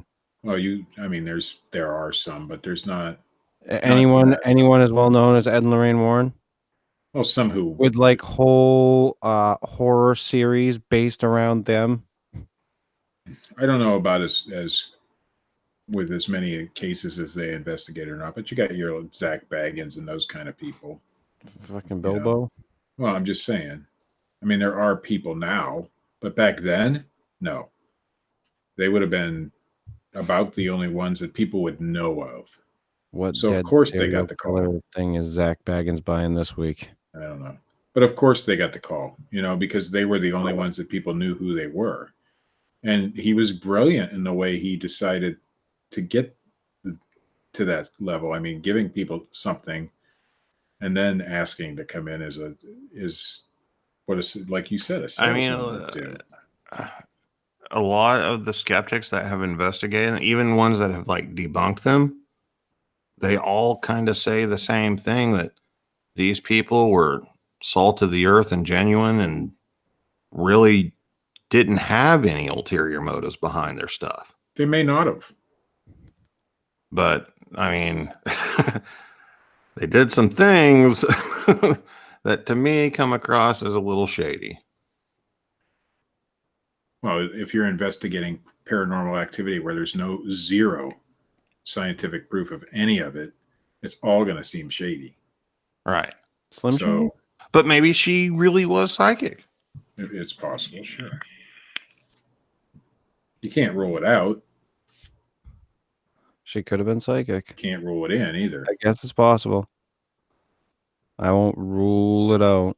I'm not totally But I ruling think when the stories were relayed to the public, as in the case of Amityville, I doubt that the story was relayed in the manner that it actually happened. Well, no, it never is. So, they didn't know the house had murder. I'm sure they did. Here's sure the interesting thing, and I brought up the fact that George was abusive to the kids. The reason I brought that up is because Danny Lutz actually has come out as an adult and backed up what George has said happened, even though he was a bastard, supposedly. Well, yeah, but how old was what'd you say, George? Daniel. Yeah. How old was he at the time? He was young. Yeah. So it's hard to Yeah, but he Trust the even memory says of a in real his, young kid. he even says in his adulthood that George was an asshole and Sure. et cetera, et cetera. But he corroborates the stuff that had happened. I'm not doubting him, but well, I guess I am, because when you're in that situation and you're being told it's happening, whether regardless if you see it, if you're a kid, a young kid, you're gonna start to imagine that it's happening as well. Or every little bump in the night is going to be what because you're already afraid of your dad. So now if you don't believe what he's telling you, that adds another level to it. You know what I'm saying? Yeah, no. So his memory now as an adult may be tainted by the memory of how his dad was to him, and he had to believe that shit or else he was going to get his ass whooped. I'm just curious what it was that made you see the frog jump across the room. I don't know what caused all that stuff. I mean, there was a lot of But weird you were a activity. kid, so your memory has probably been tainted. No, That's I was right. actually an adult when that happened. How much of an over adult? 18. I was in my early 20s. Early 20s. That means that your frontal cortex thing wasn't fully developed. Yeah, So and maybe you were still a kid and an asshole. So what was it about Dad that made I'm you talking really frog young jumped kids. across? No, I understand what you're saying, Steve. And it's not that I disagree. It's something that, I've probably said it myself. I know I've heard other people say it, and I've probably said it because I've heard other people say it. But what examples do we have that holds true? I don't know. Other than just assumptions that the kid is wrong about what they experience. I'm not saying he's wrong. I'm saying I'm just saying in general, because that is something that, people say is like, well, you can't really trust the memory of a child because it could have been their imagination, blah, blah, blah, because of this and this. But do we have any examples of where that's been proven? Well, I'm sure there's things that people have told you that happened to when you were a child and you don't quite recall them, but because people have told you over the years, you start to remember, that kind of thing. Yeah. I mean, it's happened to me. That sort of thing's happened to me. But how do you know they're not real memories that you just have? Right. You don't know. So therefore, we can't trust that kind of memory. I'm not saying that the kid is lying. He could be 100% truth, but his memory may be tainted by the events that were actually going on. Him being. I won't go into that side of things. But no, they did an entire movie actually, where they told the ghost story from the perspective of it being a paranormal event, and then in the end, you find out that it was just an abusive adult to the child, and that there is nothing paranormal happening. Right. So, like, yeah, I get that, but I don't see where it would, like, as an adult, where he's come out and admitted that, like, yeah, this dude, would beat us or was an asshole or whatever. Why he would say, like, but he's telling the truth about this stuff. I remember it happening. Like, why wouldn't he just be like, oh, no, that was just George, being an asshole and trying to scare us? Yeah, I'm not saying he's not remembering incorrectly. I'm just saying it's possible. That's all. There's a possibility that sort of thing happens.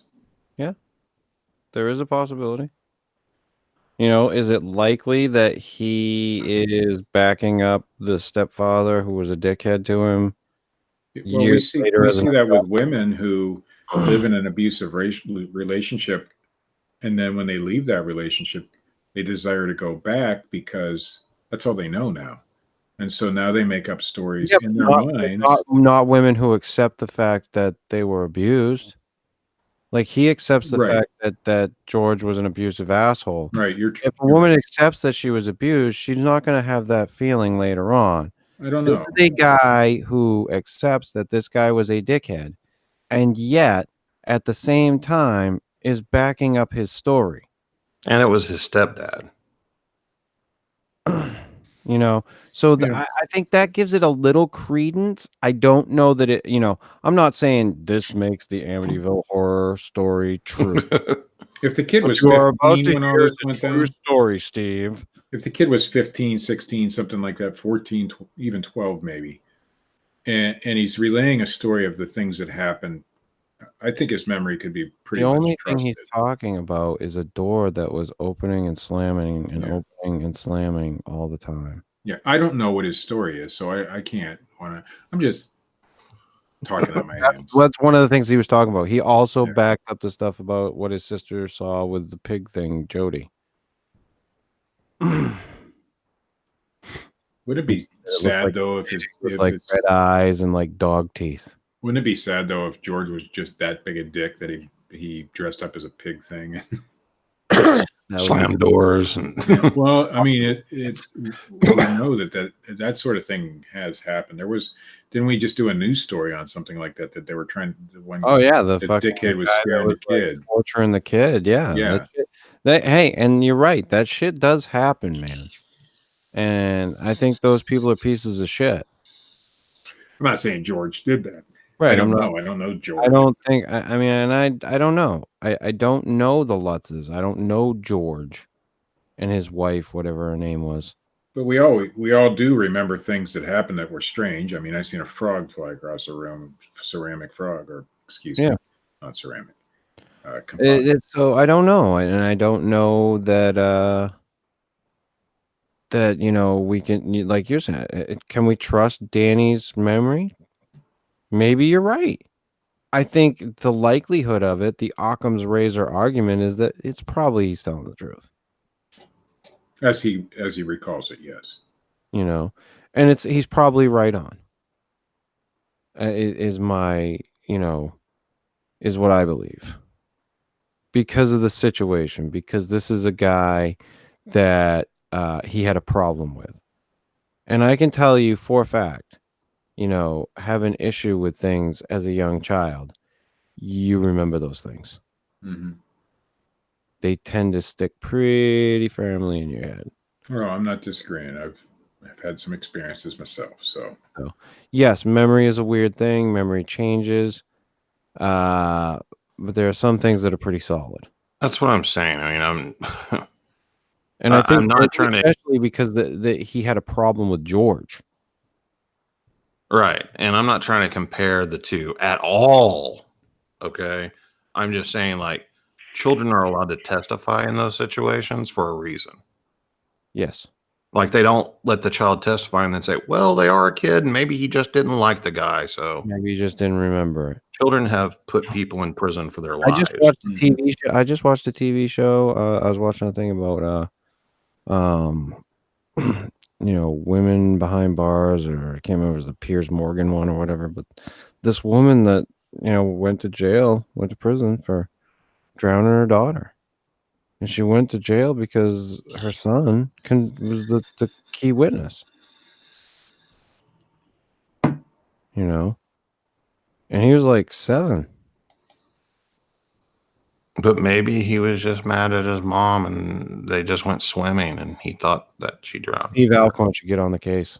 He should. I'm not. Listen, I don't know Danny. I don't know anything about the guy. Listen, I don't either. I'm just saying that I think I find it kind of interesting that Danny, I don't know if his last name's Lutz. I don't know if they wound up taking his last name or what his last name is.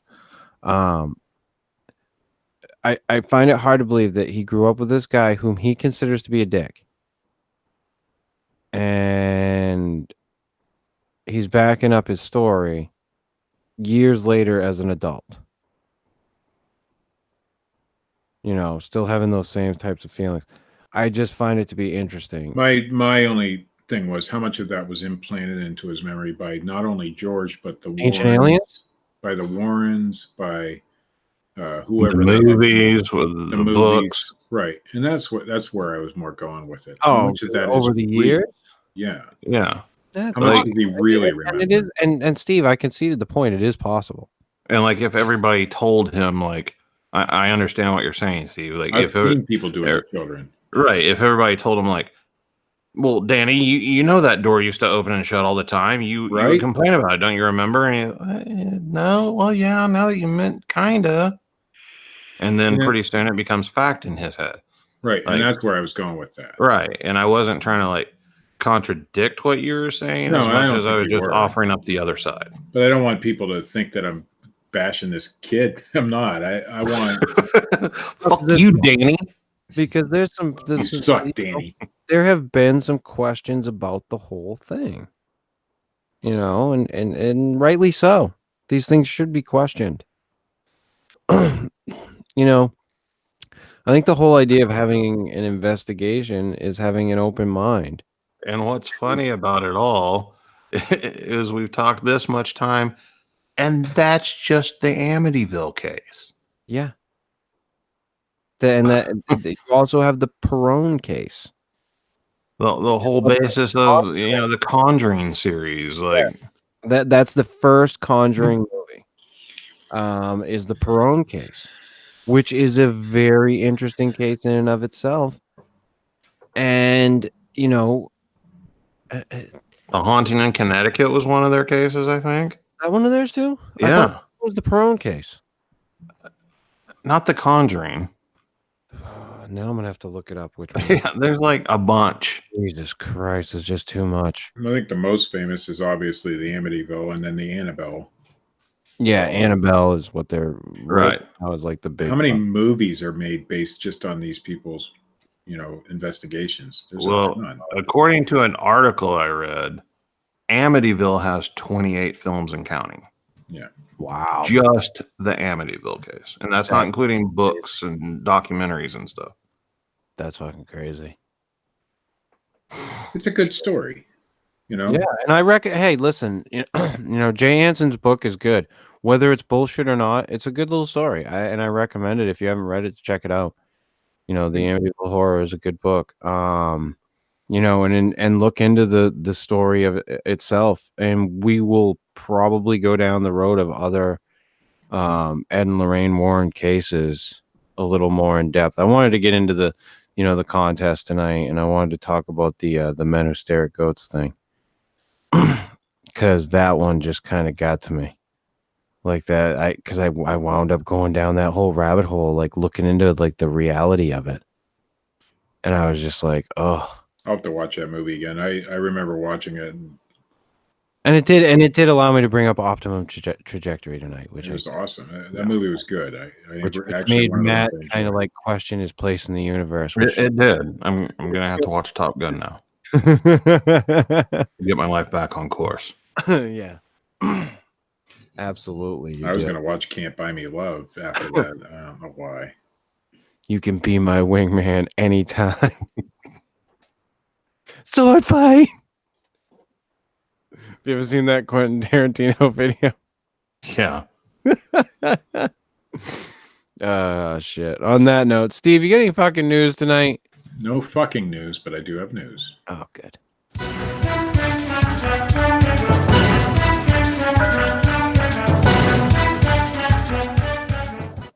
We should do a whole night where we have fucking news. That would be good.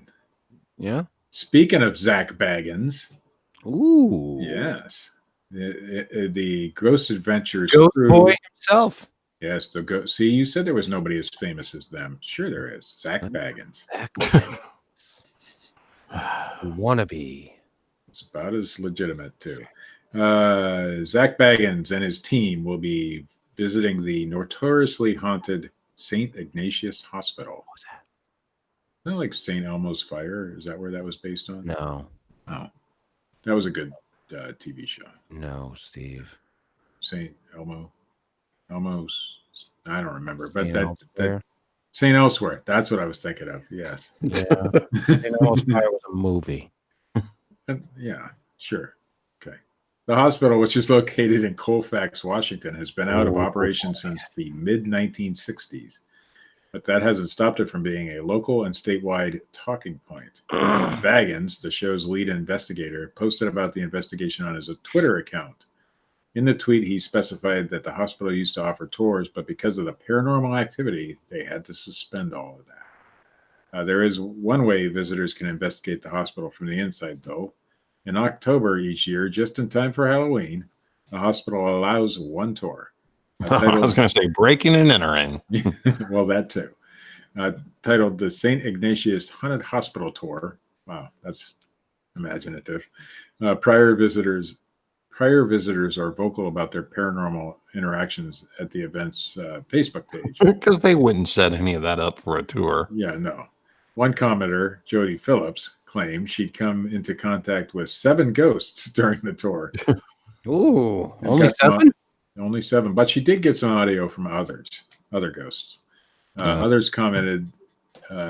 Other comments seem to show the annual tour Money's sells so good tickets here, quickly. Mr. Baggins. The tour sells tickets quickly, and the waiting list is wanted by those who didn't make the first cut. Darn it. Lloyd, did- you're the best damn bartender. I didn't make the cut myself. But, one post, I didn't try, but one post on the page teases the upcoming Ghost Adventures episode from one person who was seemingly there for the filming. William Francis Condon claimed he had to take his wife, Beth, to the loony bin in April. Instead of messaging him here to hear what happened, he asked readers to watch the Saturday night episode to see what happened during their time at the abandoned hospital. So whatever's going on there sent his wife to the loony bin. But he's And they not going called to it tell the you. loony bin Yeah, because that's real sympathetic. yeah, he's not going to tell you what happened unless you watch the episode. Oh. Sounds legit. Yep. St. Ignatius Hospital closed in No work and 1964. no play makes Zach a dull boy. St. Ignatius Hospital closed its doors in 1964 because of limited funding, according to Spokane Historical. It was a religiously founded hospital, which meant acts of charity and limited state funding took a toll on the building's necessary upgrades. The hospital is said to be haunted by past patients. They all are, aren't they? The Because first if I died, I would want to go back to the shitty hospital I was Right. in. Yeah, like the Right. last place I want to remember. You said I was going to get my meal, and I never got my meal, and I'm coming back, and I'm going to haunt you now. See, that's what I would do. Some sources consider the hospital one of the most haunted buildings in America. Like Ooh. Weekend Weird. Don't we know those people who claim the location is Yeah. up to par with some of America's most notorious haunts? The website called Ashmore Estates and the Waverly Hills Sanatorium, both places the ghost crews have visited before. Oh, in 2015, the building was added to the Washington Trust for Historic Preservation's list of most endangered properties. Ooh. Yeah. Ghost Adventures will air Saturday on Travel Channel at 9 a.m. Eastern Time. I had to put in the little plug for the show. Ooh. Well, as if the whole article wasn't a plug for that show. Right. In the loony bin that this guy won't talk about. That's right. So, USA Today. Oh, I forgot to say who that was from. What website? It's fine. Yeah, I'm supposed to say that. That makes it legit. Legit, then legitimize it.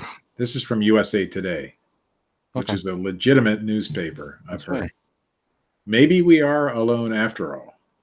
Planets that could sustain alien life are much rarer than previously thought. Game off, man. Quit looking. Game off. The number of planets in the universe that could sustain alien life is much smaller than had been thought, astronomers announced this week in a new study. Imagine a habitable zone for complex life defined as a safe zone. Much like women on a date, NASA is disappointed. Yeah. Out of an what we believe, well, we have no concept of the measurement of the amount of area that the existence known as space covers. Yeah, We're the only planet that life's happened. I Right. believe that. Yeah. I believe it.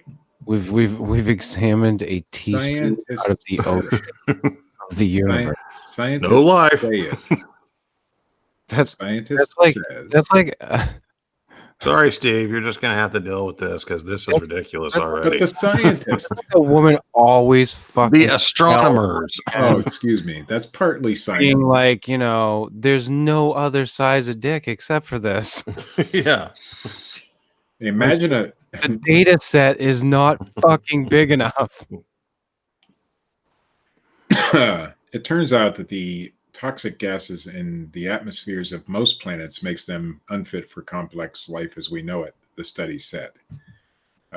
This is done by the University of California, Riverside, and a guy named Timothy Lyons.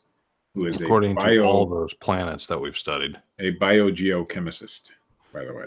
It sounds legit to me. Biogeochemists don't lie. That we don't even know exists. Yeah. Yeah, unless you go there, I don't know how you would measure the toxicity of a planet's atmosphere. Well, but- there's a way for them to test certain things. yeah, but like you said, Well, what they do is they watch as the planet goes in front of the sun. But we've just recently discovered creatures on our own planet that breathe methane instead of Right. oxygen. there's so many different things. I mean, we already debunked it. Well, I'm glad that they're looking into these things. I definitely think that the data set is still too small. It's too small. Yeah, we're nothing. We haven't accomplished anything. Even if we were at the level of space travel where we could visit other planets, we still wouldn't have been able to tell how many planets went in the existing universe, which is who knows how vast. It's insanely vast, Yeah. Steve. So anyway, we've debunked him. I'm going to quit reading that article because we have another one from USA Today, and this is much more important. Oh, Steve, lay it on me, buddy. Donald Trump. Now we're going political. D. Trump? Yeah, big old D. Big D? Mr. Big Trump D. himself, the president of the United States, has been briefed I hear on he's UFOs.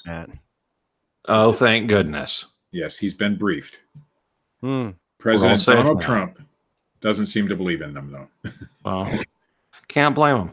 Yeah. Well, because the biogeochemist in the last Hey, article Donald, probably- we have some airplane pilots and some people who really believe that these things are real, and yeah, they've seen these things. Yeah, no, I'm gonna go with no on this one. ABC News is, I guess that's how you say it, George Stephanopoulos. Best name. We're gonna have the best space force. But if they do No exist, UFOs. we've got the best, the top aliens in the galaxy right here. Top aliens. They land on the front yard of the White House every Monday morning. Anyway, so George Stephanopoulos did an interview where he asked Trump about Thank recent my hair. news reports about Navy pilots spotting flying objects and what he made of the apparent UFO sightings. Mr. Trump, the president of the United States, Donald Trump, said, "I want them to think whatever they think." Independence Day. Trump said, raising his eyebrows and slightly grinning before adding that he did have one really brief meeting on it. So he's been briefed. He admitted it. Ooh. Disclosure is nigh. Uh-huh. People are saying they're seeing UFOs. Do I believe it? Not particularly, he added. Stephanopoulos followed up asking the president whether he thought he'd actually know if the U.S. had any proof of extraterrestrials, a question Trump did not appear to actually answer directly. Ooh, see, government cover-ups now. Oh, This article has everything.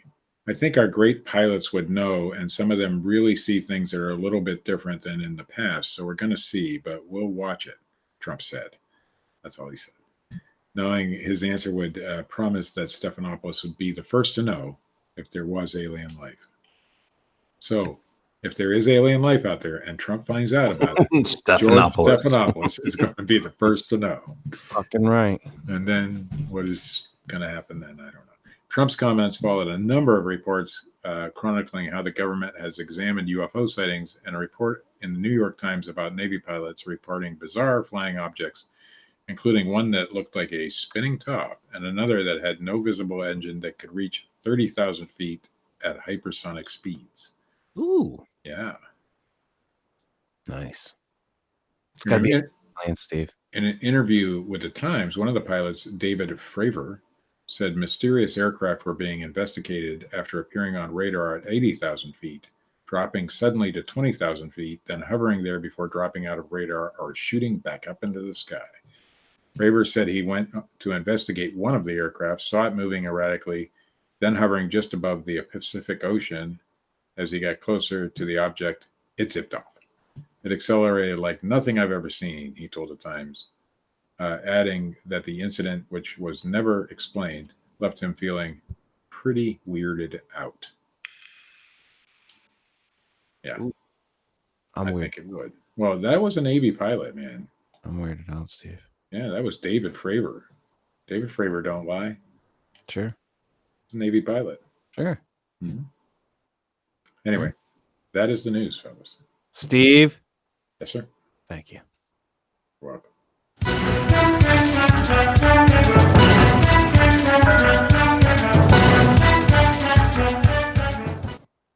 Yeah. Now, I want to say one thing about that last story. If I were a Trump supporter, which nobody knows whether I am or not because I will never tell you, Okay. I wouldn't be now because he doesn't believe in UFOs. Fuck him. Yeah.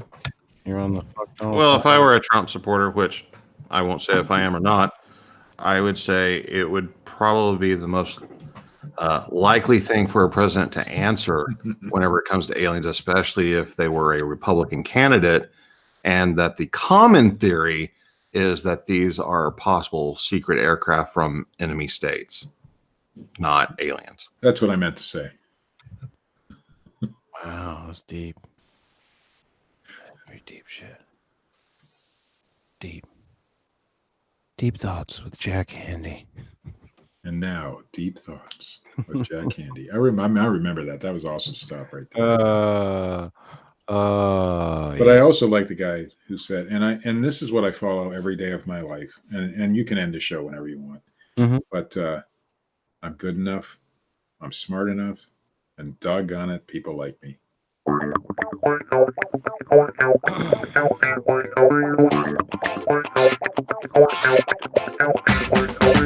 Do I sound loud enough, guys? Yes. This has been the Fortean Slip, episode 82, the Amityville horror.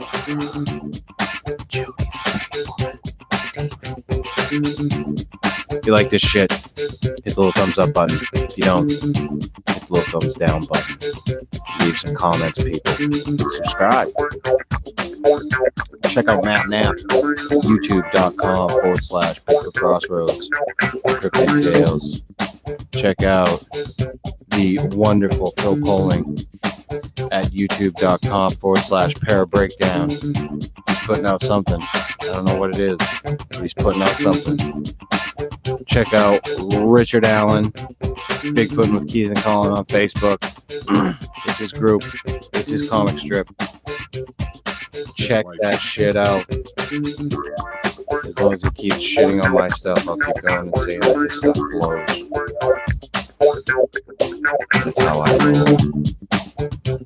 And as always, check out our good friend Dred Funn at dredfunn.com and youtube.com/Dred Funn. Give us your submissions, your videos. The producer is on. I will come up with some type of witty little production piece for that. And yes, we will announce the producer when I am in Ohio with Steve. Are you ready for that shit, Steve? No. You ready for debauchery? I'm not ready for debauchery. No? Nope. No? I was thinking like Caligula style, Steve. In fact, the week after you come here, I'm taking a whole week off and just going out of town. You'll need it. You'll need it. Yeah. Matt? Yes. What's the over-under on me getting Steve to take a dab hit? Oh, geez. Meaning that my wife will be present 90% of the time. Good luck. That leaves 10%. So you're saying there's a chance? Yeah. And we will announce the winner when I am in Ohio with Steve to do a live show. Pretty sure that's still illegal in Ohio, by the way. What's that? I'm pretty sure that's still illegal in Ohio. Well, we're not calling the cops, Steve. Yeah, we're not gonna. I might. We're not letting them know, Steve. It's okay. Okay. All right. So we will do that next week. We'll be back. Matt, I think I'm gonna go with your topic next week. Boom. Mysterious manuscripts. Mysterious. That's it. What about women use scripts? What? I fucking hate you right now.